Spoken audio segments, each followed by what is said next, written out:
কক্সবাজারের উখিয়ায় মাছ বোঝাই একটি মিনি পিকআপে অভিনব কৌশলে লুকিয়ে ইয়াবা পাচারের চেষ্টা ব্যর্থ করেছে বিজিবি। গাড়ির অতিরিক্ত চাকার ভেতর থেকে উদ্ধার করা হয়েছে 46,488 পিস ইয়াবা।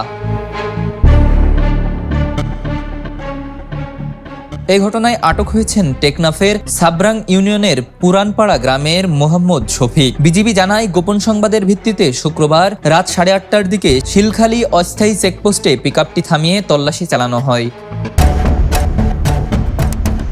চাকা পরীক্ষা করতে গেলে চালক পালানোর চেষ্টা করেন। পরে ধাওয়া করে তাকে আটক করা হয়। চাকার ভিতরে কালো কস্টেপে মোড়ানো 23টি প্যাকেট থেকে উদ্ধার করা হয় বিপুল পরিমাণ ইয়াবা। প্রাথমিক জিজ্ঞাসাবাদে শফিক স্বীকার করেন, টেকনাফ থেকে ইয়াবাগুলো সংগ্রহ করে কক্সবাজারে বিক্রির উদ্দেশ্যে নিয়ে যাচ্ছিলেন।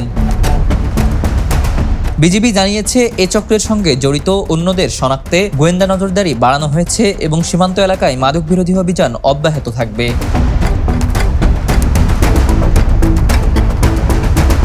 Desk report, the news.